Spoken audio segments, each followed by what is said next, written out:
wa mfumu temwa mori wako, wa mwanakazi nawe temwa mfumu wako. Mundu waliyose wakwenda kukhorwa na icho chiuta wali kumpasa.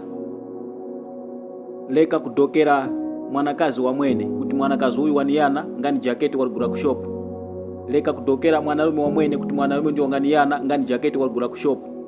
Mundu waliyose wakwenda kukhorwa na icho chiuta wali kumpasa.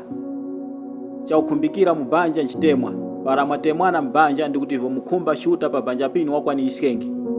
Chifukwa chitemwa chikujandizika vintu vyose. Chifukwa para moro wako kumtemwa ukumpangira chiheni cha mfumu wako kumtemwa ukumpangira chiheni cha mose mkuchindikana chiuta wakulitumbika banja lino. Wenu usange para milimo yako njambura kulongosoka pa mwaviri mbwenu yumoza wakufuma wakasonga mwanakazi mnyake panyini mwanakazi mboka zomera mwanamume mnyake kunyake para banja lino ndikuti mkuliphwasura vikwanakana munthu uyo wazenga nyumba yake pajarawe paumaromboza kaiphwasura.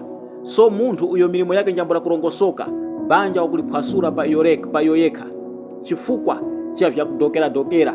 Vanakazi wakuyana waka ungaenda kufuma pano ungakafika kwa America ku Britain.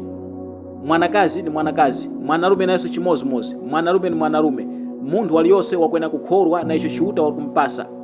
Chaukumbikira nchitemwa mbanja para mwatemwana mbanja mwinu ndikuti banja lino livengera kukhora ndikuti mkulikhozga banja lino pa vyose